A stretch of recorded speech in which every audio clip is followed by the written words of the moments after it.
And the Vulture was an electronics engineer and an inventor. So he invented these wings. And bald. And bald and old. Yeah. Already bald and old. All right, here we go again with another episode of Comic Books and Cold Ones, the podcast where we have a few brews, talk about some comic book obscura. And my name is KMac, and I am coming to you today with great responsibility. And I have my co-host Yek, who's coming to you with great power today. How you doing, Yek? Pretty good. If that doesn't tip you off on what we're going to be talking about today, I don't know what does, but it's going to be awesome. How are things with you, KMac? Things are pretty good. You know, we had a hurricane down here in Florida this week, but it didn't hit us very badly. It had a lot of wind and rain, at least where I was. So, what was the cause of said hurricane? Was it a weather wizard? It was a weather wizard. It was a mutant. It was a mutant. Was it storm or weather wizard? You never know. You never know. That is true. That is true. Depending on what universe you live in. Yeah. Did you see a red speedster run by? Because that would be the weather wizard stopping them. So. Yeah, it was one drunk hurricane too. It had been listening to the podcast, I think, because it went through Florida, back around, and came back on top of Florida. Right? Yeah, it did that wrap around in the Gulf. So definitely a weather wizard. That wasn't Storm of the X-Men. She ain't got that skill like the weather wizard does. Yeah, weather wizard waving his wand. Yeah. Does he have a wand in he has comics? A wand. I know he does in the weather show. Wand. Yeah. Thanks, DC and their artifacts, right? Big into them. Yeah. Well, we're pumped. Why don't you give out those fans our little show details here before you hit up our show? Yeah. Our Gmail is cbcopodcast@gmail.com. Twitter is @cbco_podcast. And our Instagram is just if you search comic books _cold ones in the Instagram search bar, you'll find us pretty easily. So hit us up and let us know what you think. Let us know about some show recommendations and beer recommendations, of course. We try to give you all the knowledge you can in 1 month, and we have an hour and a half worth of podcasting, or 3 hours worth of podcasting we can bring you a month. Last month, we loved it so much we brought you an extra minute worth, which cost us $4. Oh, damn it. I saw that. I was like, I couldn't edit it down enough. It was just so much goodness in that minute that I had to stay. I want to give a big shout out to one of our fans out there listening from Huxnall, England. Have you ever heard of Huxnall, England? I have not. Neither have I, but I had to look it up. It's in Nottinghamshire, so there's a good chance it may be the sheriff or Robin Hood. Or Little John. I'm rooting for Friar Tuck. Oh, Friar Tuck. Friar Tuck knows his beers. Are you more of a Will Scarlet man yourself? Oh, I don't know. But yeah, I remember after I saw that we had a download from there, I looked it up. I'm like, Nottingham, that's the best. Speaking of Scarlets, that brings us to what our discussion topic of the day is today. And we're talking some Spider-Man. This little episode is one of the types of topics that we'll be doing. It's called What's in a Rogues Gallery? Spider-Man, the Sinister Six. These are where we go over some of our favorite rogues galleries from different superheroes in the different multiverses. This day we're doing Spider-Man and the Sinister Six, which is one of the first ever supervillain groups to form. Right. I was surprised to see that they were formed, I think, before the Avengers were formed in comic books. That's correct. Right before. So we'll be going over that. And here's how popular they are. We actually did a rundown and hit up all the clickbait websites out there to see where the Sinister Six ranks on all of them while you're sitting on your toilet and you're looking through your Facebook's clickbait. Here's what the different list comes up with. So on Screen Rants, they're number one for supervillain teams. Of all time. Of all times. Across DC and Marvel. Yes. On Games Radar, they're number 2. Damn it. Just coming in short. On CBR, which I believe is Comic Books Review, I just know them as CBR now, they slipped way down to number 9. Yeah. Watch Mojo on which you can watch on YouTube. They are number 1. And finally, in a little things I never heard of before, we got this covered. They are also the number 1 all-time supervillains group. That is crazy spectacular. That's how they almost had a clean sweep. Are. Now, I was briefly talking with the KMac. I believe it's mainly because of their name, which is alliterative genius is Sinister Six, and that's what they go by. And we're going to be covering the first three appearances, the first three canonical appearances. There is after those three appearances, they go on to various formations where they are no longer six and sometimes not so sinister. But we'll be covering the real goings about of them. So starting it out though, we need to get some beers before we start talking about all this fun stuff and Yes, we villainy. do. All right, So so you go first. all right. So I looked around, since Doc Ock, as many of you know, is the head of the Sinister Six. I looked around my best to find a cephalopodic beer that I could. And there were no octopuses, there were no mollusks, there were no cuttlefishes, but I did find a little beer out of Silver Branch Brewing in Silver Spring, Maryland, called Squid Vicious. It's a double oat IPA, has a nice squid on the cover. We'll put it on the website for you to see. I've never had an oat IPA, so this is I've also never even heard of an oat I IPA. I saw a couple at the store this week that had oat in them, and I was like very intrigued. I've had double IPAs, but let me read you off the little little side of the can here. While he is used to being mistaken as the front man for the 70s punk band, Squid Vicious is actually an aficionado of aggressively hopped IPAs. This, is his namesake beer, is made with naked oats, oat malt, flaked oats, and generously hopped with Sabro, Citra, Galaxy, and Hallertau Blanc hops. Drinking Squid Vicious is like swimming in hops. Or swimming in a sinister stick of villains. Right. This is 8.6% alcohol. Comes in tall boy cans out of Silver Spring, Maryland. Nice. It sounds good.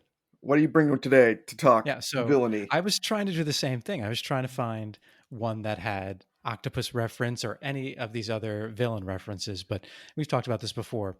The beers in Florida, great, especially the local ones. They have a lot of good breweries, but most of the beer names are tropical this, mango that, sea breeze that, or some kind of fishing related name. So I found this beer that I thought worked very well for today's show, but it's out of a little brewery that I'm sure everyone's heard of called Dogfish Head Brewery out of I know Milton, that place. Delaware. I know you do. I figured you did. It's pretty popular. There's dogfish all over the place down here. But this beer is called Costumes and Karaoke. Ah, nice. Yeah, we have all these villains with their great costumes, and they're singing a song. We're singing a song. And there is a little bit of sing along going on when they get together. Mainly of you betrayed me, no, I betrayed you. You backstabber, you backstabber, and the percussion of explosions. Right.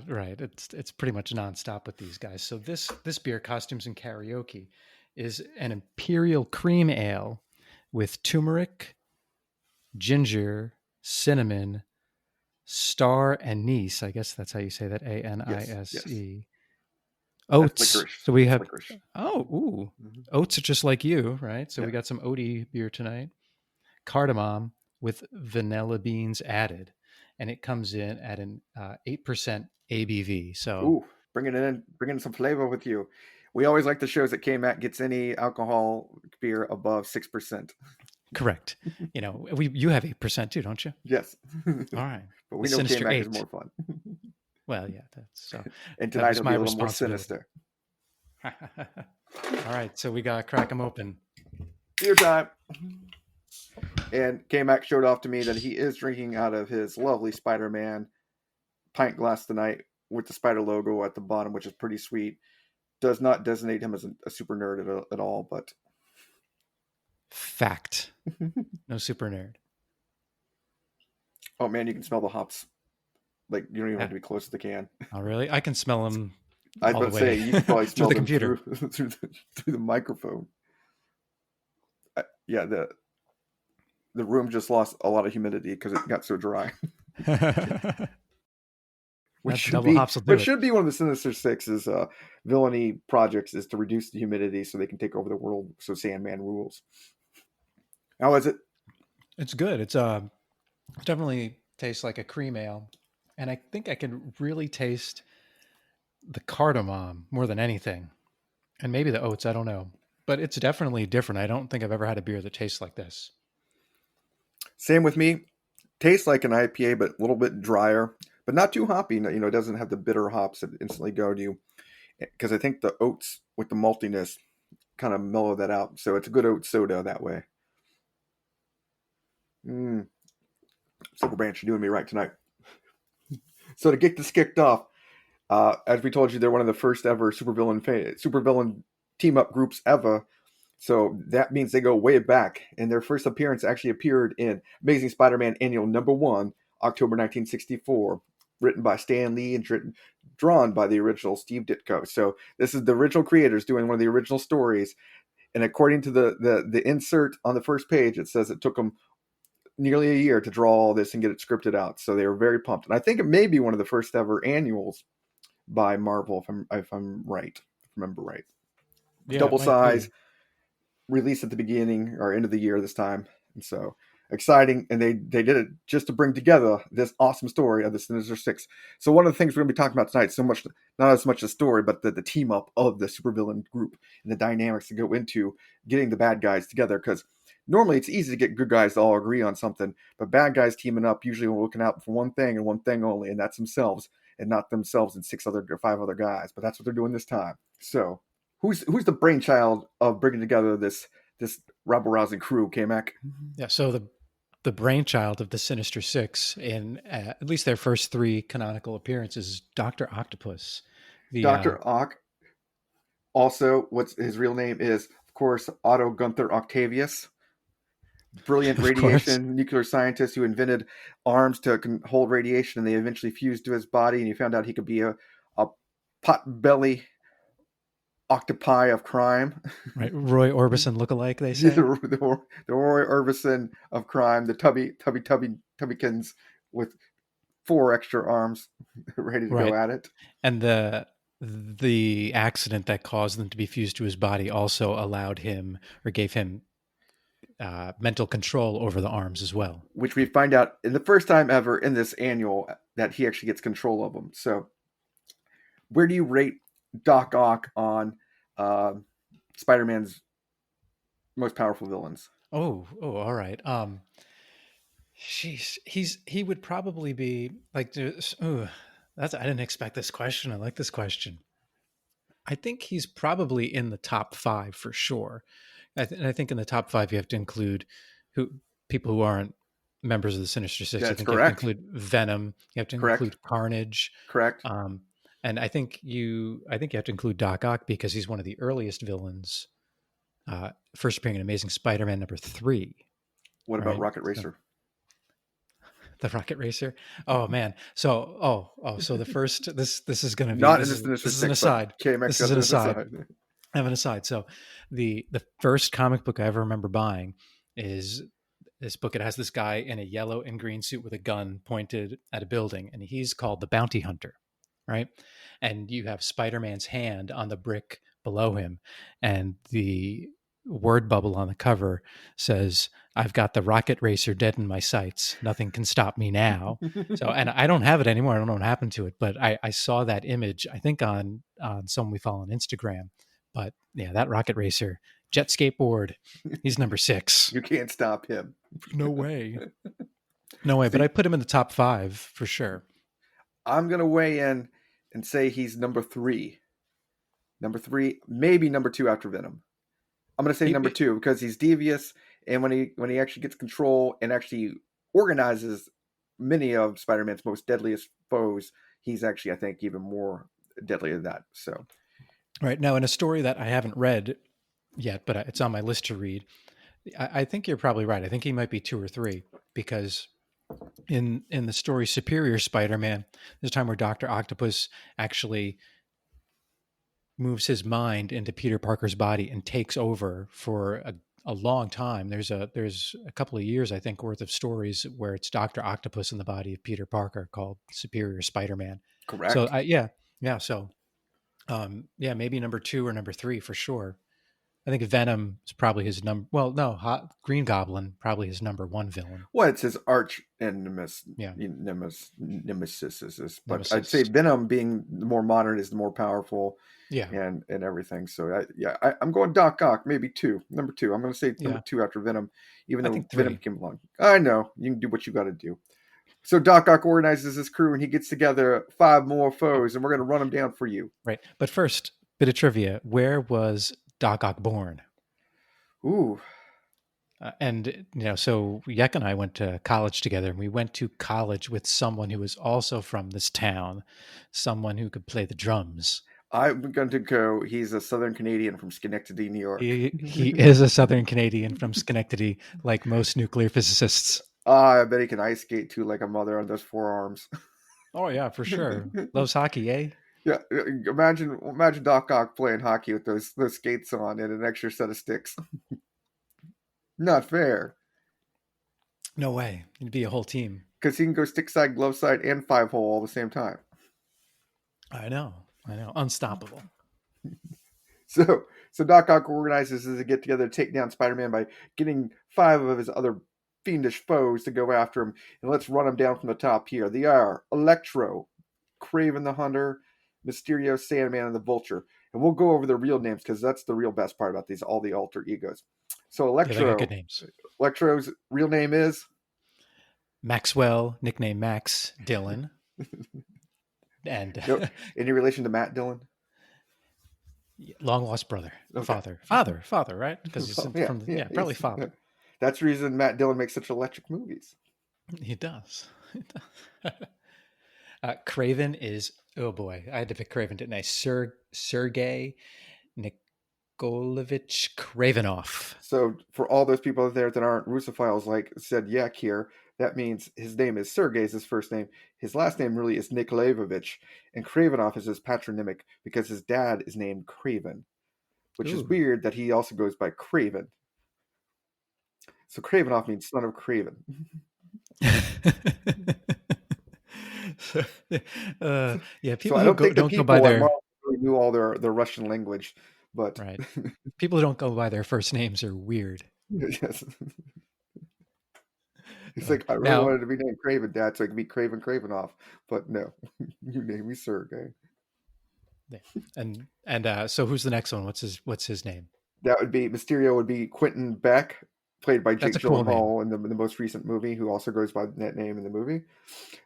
And finally, our favorite, our second to last, Sandman, William Baker, and then probably I think one of the best names in all of comic bookdom, the Vulture, Adrian Toomes. Yeah, that is a good name, as you saw, and we saw him in Spider-Man: Homecoming, played by Michael Keaton. So he did a great job. But he's not as old. That's the big thing. It's like Vulture's been like 187 in all the comic books, and they always refer to him as an old man, even in 64, all the way up through all the comics we're going to be covering. Yeah, that was interesting. They had to make him younger, but I don't know. I like Michael Keaton. So Michael Keaton's the best. He played best. Batman and Vulture. Yeah, he did, and he played Birdman too, didn't he? He did play that other movie. Batman, Birdman, Vulture. Yeah, so I think this was great because all of these characters debuted essentially in the first 15 issues of Amazing Spider-Man, and they put together this annual to have them team up almost immediately. So yeah, it's groundbreaking. Once again, Stan Lee, Steve Ditko breaking norms, bringing together a super group. The reason it took so long because Steve Ditko had to draw all these characters on the same page, which is quite the work back in the day, and produce this giant-sized comic, which is an oversized comic with additional stuff in the back for all those fans out there that were just coming in to be the Marvel world. So the big game plan when Doc Ock gets them all together, he realizes they haven't been able to defeat Spider-Man one-on-one. So if they all team up, they will be able to take him down. So KMac, when you think they all team up to take him down, since they haven't been able to do one-on-one, don't you expect they all attack him at once? Yeah, I mean, that would make sense. That's the only kind of plan a supervillain team would think of, right? You're not as smart as Doc Ock, who decides instead of dogpiling them all at once, he decides to battle them one-on-one sequentially, and eventually one of them will be able to knock off Spider-Man. Right. So they would tire him out, and then one of them would beat Spider-Man. So they all draw cards, right? Is that how they do it? Well, the best is, yes, Doc Ock goes, okay, to do this, you all draw cards, and that'll be your battlefield where you go. And so they all draw the cards, and it goes, each of these battlefields has been chosen for you perfectly. Even though they randomly picked the cards. They randomly picked them. That's how sinister the Six is. Right. They're very organized. They even cheat at the random card draw. They're so organized that it seems random. What the best part is Doc Ock has, six hands, so he can hold 6 different cards and hand them out. Yeah, I mean, that's why they couldn't have 7. Yeah, It was impossible. not I'm possible. surprised. So I am surprised they maybe didn't. I mean, Sinister Six sounds a lot better, and Stanley loves his alliteration. But I'm surprised they didn't add the chameleon into this. Yeah, he hangs back. So that was Billion being the first villain to appear in Amazing Spider-Man #1. Yeah, or the Green Goblin. I don't know if the Green Goblin had debuted yet. I He can't might remember. not have. That's a good I point. didn't think he had debuted yet. No, I think you're right. That's the reason. Yeah, he became the canonical arch nemesis later, which is pretty cool. That they came up with this idea to do this. So they're going to battle sequentially, and they get them in all in order. And we kind of read them off in order. But first, to draw out Spider-Man, what they always do is he goes and gets somebody from the Daily Bugle.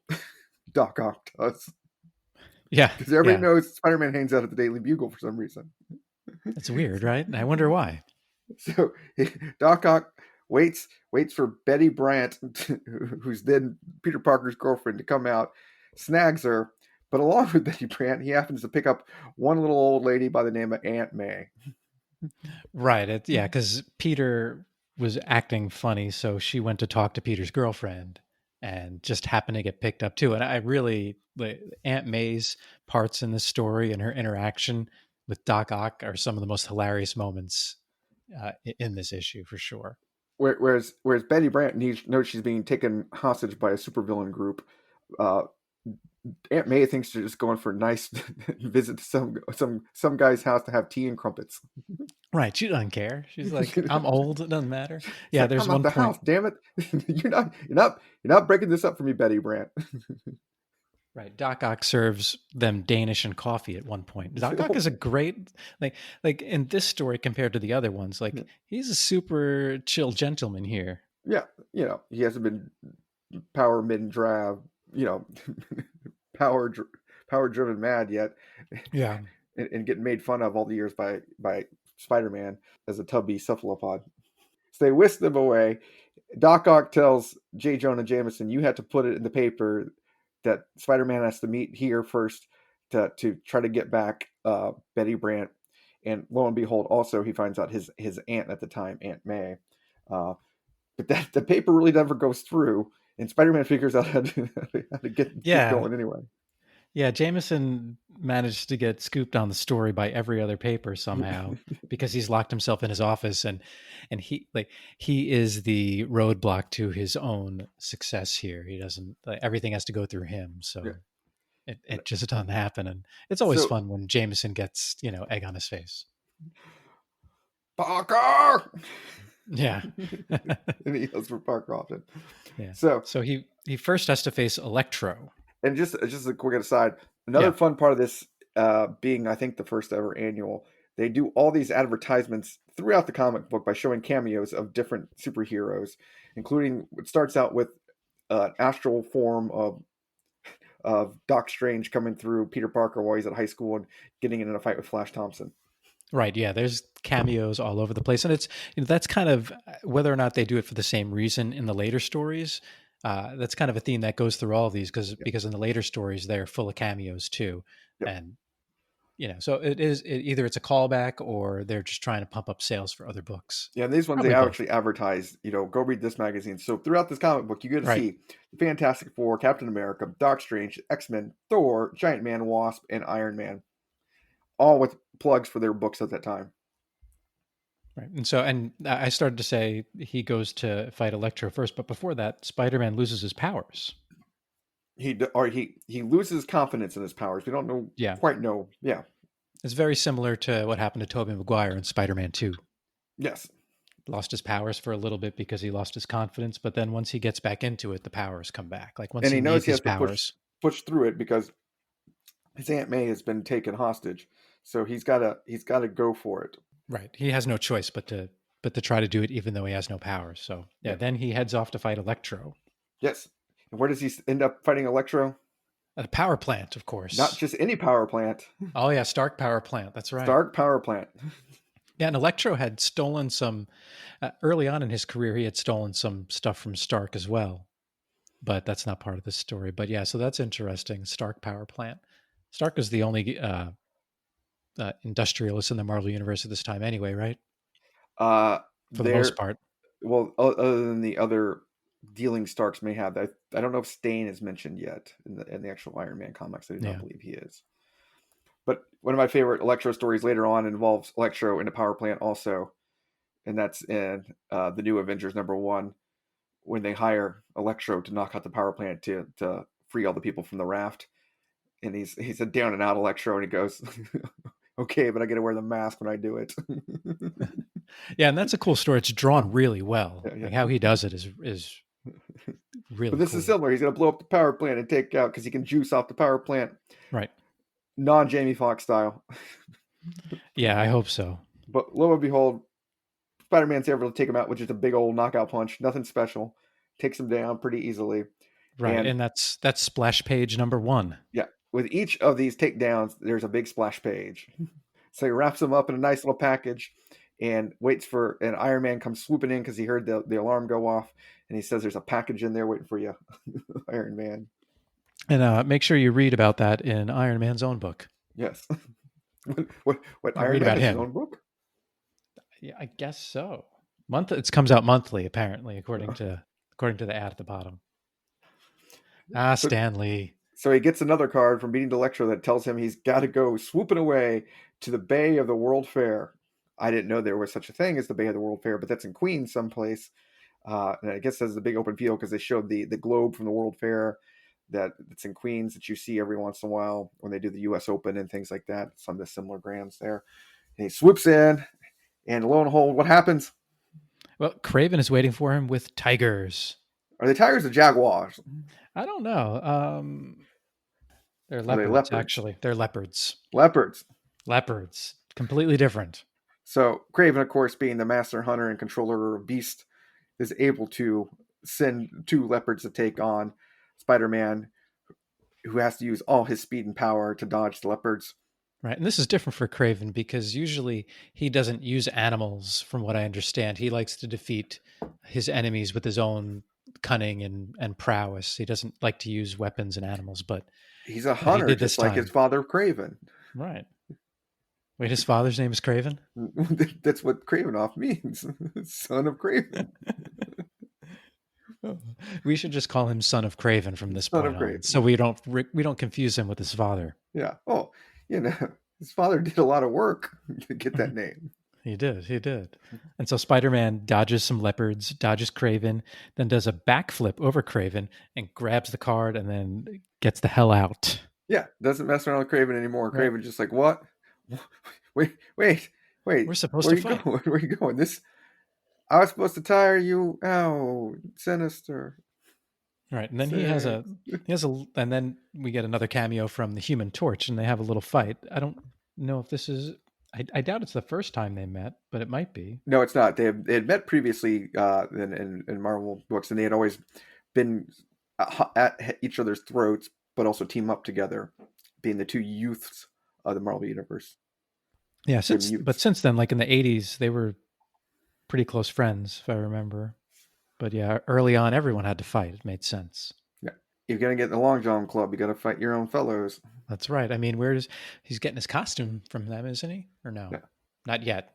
He doesn't have Unstable Molecule costume, does he? Spider-Man? No, he does not. He sews it himself. Which you remember later in one of the future series, we get to see not him sewing it, but his lovely wife Mary Jane sewing up a costume for him.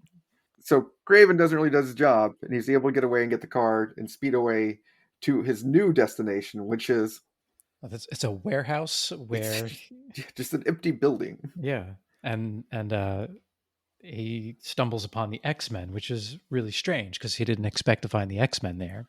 And who?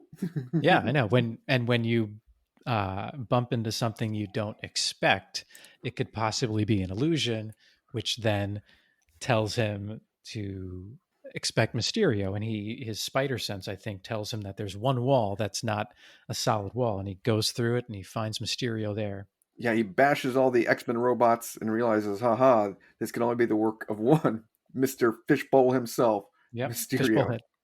But my favorite part about this is even when they're first meeting with the Sinister Six and they show Mysterio anywhere, every time he's walking around, he's got just smoke coming out. his feet. He's got Oh yeah, his smoke machine's always going on his feet. yeah. I mean, He's a walking WWE entrance.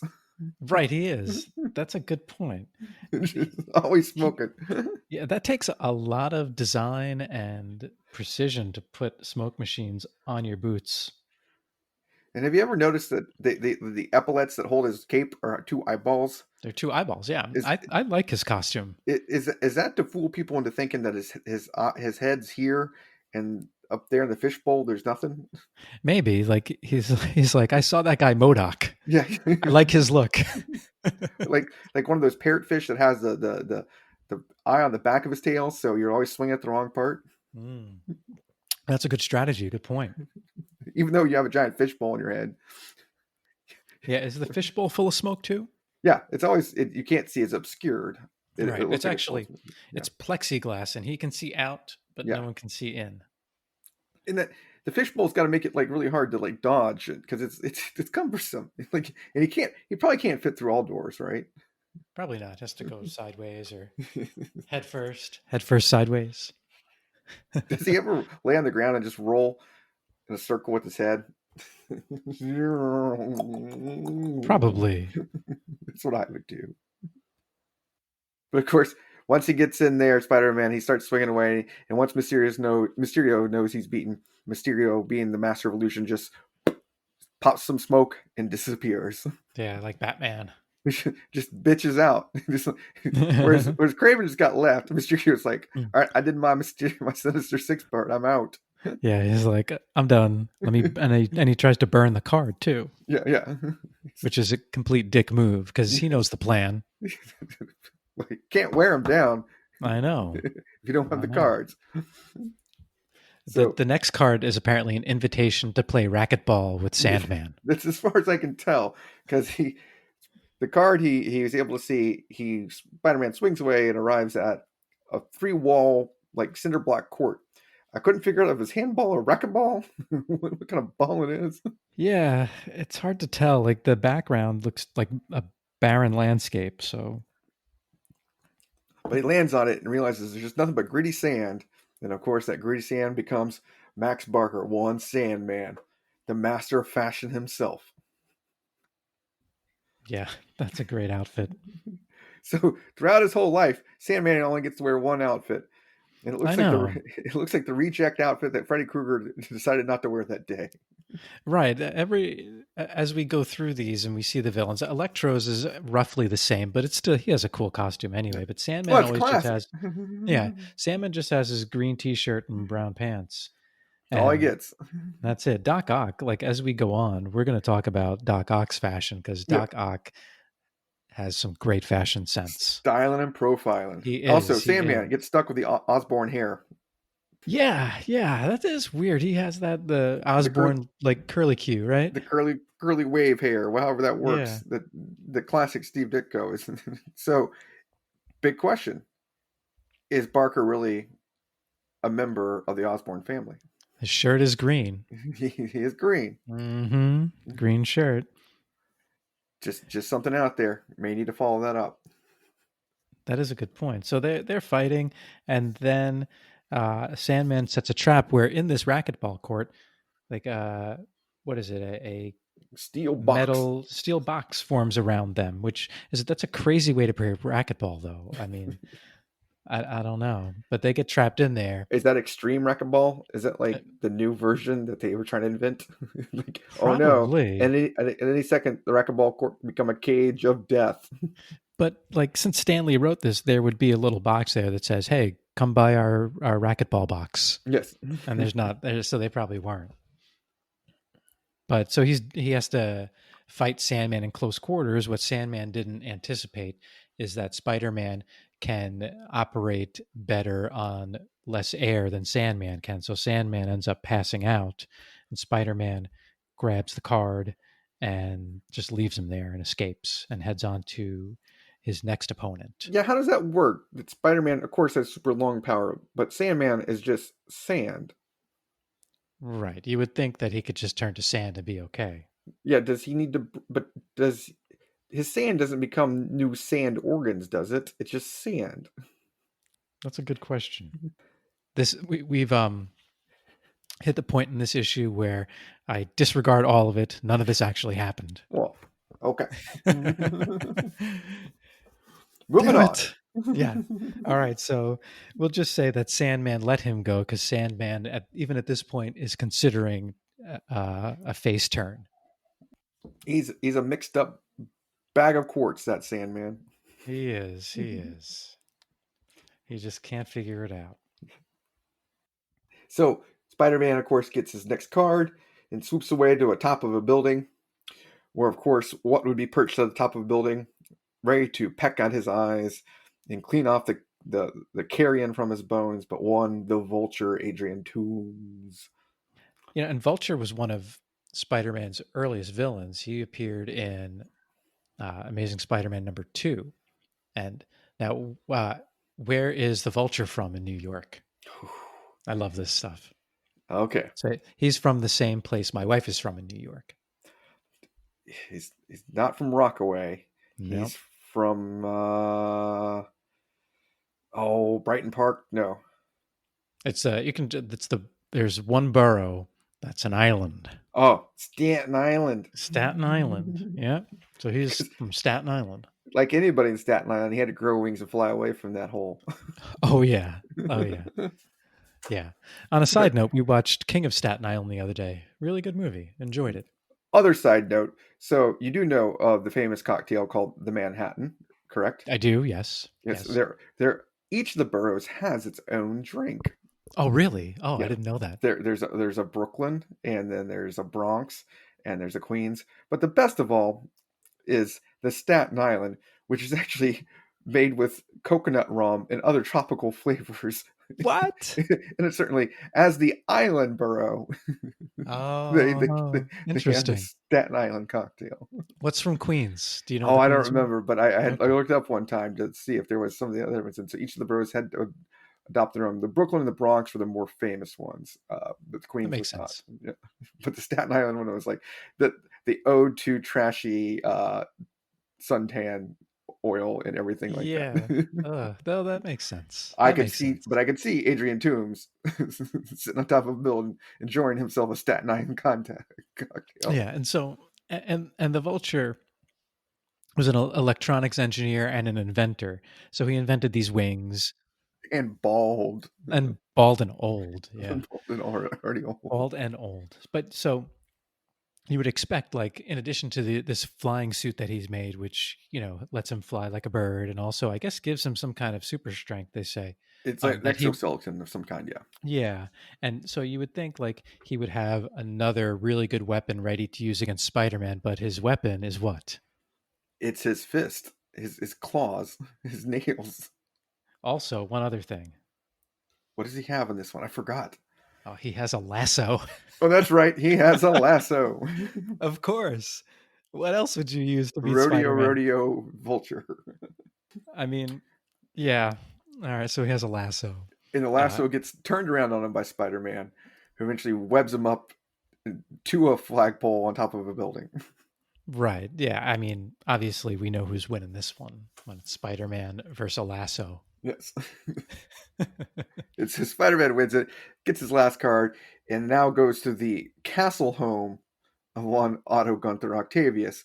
While this whole time, Betty Brant and Aunt May have been pleasantly treated to cordial hosting by one Doc Ock. Right. Yeah. Coffee, of course. Danishes, of course. And Aunt May, I know there's a story later about this, but Aunt May is real, like they're playing toward Aunt May falling for Doc Ock. Yes. And she also does fall for the Vulture later too. They Ooh, become like well, simpatico. that makes sense. Yes. He's really old too. So at this point, has Spider-Man even taken a hit? The Electro got him landed him a few. Yeah. And the Jaguars, he was able to avoid all the Jaguars. Sandman punched him a couple times before he got in the box. Yeah, that's true. So really, but he's gone through this whole thing. He's run the gauntlet unscathed to this point for the Yeah, most it's not really working out to Doc Ock's brilliant plan to slow him down. Right. So And so from after beating Vulture, he learns the location where Doc Ock is and where he's holding Aunt May and Betty Brant. And it's an old castle. I'm not sure where you would find an old castle in New York, but I'm sure you yeah, can well, they said find they one, I actually guess. got it built brick by brick, sent over. Spider-Man Oh, observed. that's right. It's one of those castles that's been built, sent over brick by rich people, such as the Carnegies and the Rothschilds and those people, and other rich people like Otto Octavius. Yes. And so they did all that, and they're just like, well, we'll just let Doc Ock use it. Why not? And let him put all his computers and everything in there, right? So he has his master mansion and death trap and everything waiting for Spider-Man. Spider-Man comes swinging in, thinks he's got Doc Ock tripped up because he doesn't have his arms on him. Gonna walk up, but Doc Ock, lo and behold, shows off that Doc Ock can now mentally control his arms without him, and so the arms come up behind Spider-Man. Spider-Man senses it, but gets him enough that he knows that he lures him into a trap hole, a trap door hole. Yes. And I guess they might have had this sent over with the bricks, but underneath that trapdoor is a giant fishbowl, A giant fishbowl. So, like every castle has. do you think Mysterio consulted on the making of the fishbowl as part of the plan? Of course. Of course. That's Mysterio's backup helmet. Yes. So when we say fishbowl, literally, kids, it's a giant old school fishbowl, like with one goldfish that Right. Spider-Man falls into, and then Doc Ock proceeds to put on a scuba suit. Right. He to, gets changed. yeah, he's able to get changed, put on a scuba suit with his arms, so he can become the living embodiment of what he is, an octopus. Right. And now this is from, like we said, the 1960s. So it was before they drew characters, with bulging muscles and all that stuff. But I gotta say, like looking at Doc Ock with the sleeveless scuba thing on, he's pretty buff for the 60s. Do you see Well, this picture here? yeah, I know. He's taught. Right, right. He's He's doing on them the Charles push-ups Atlas system to get buff. for sure, for sure. So he dives in because his plan was obviously to get Spider-Man in this fishbowl. This is like a Batman caper, really. Yes, When it comes down to it, like getting him in a fishbowl, and he jumps in because an octopus is more comfortable in water, than so a he feels spider. like he has the advantage. Yeah. Yes, So, but his 8 legs are better than Spider-Man's 8 legs. correct. And so Doc Ock wins, right? That's how it ends. What happens? Nope, because What? Spider-Man He ain't doesn't. tired. He ain't out of webbing, and all Spider-Man does is decide to web up the water to tangle up all Doctor Octopus's arms. Not too tough. Splash page Yeah. is easy in this one. Yeah. Splash page is cool in this one Yeah, too. yeah. All these. I really like the splash pages in this Oh yeah, issue. it's classic. Yeah. Yeah. It's part of inventing the medium, that later became, splash pages and these things. So yeah, Right. And then he rescues the kidnapped damsels. But his then his he just leaves Doc Ock though. yeah. Wait, what else are you gonna do?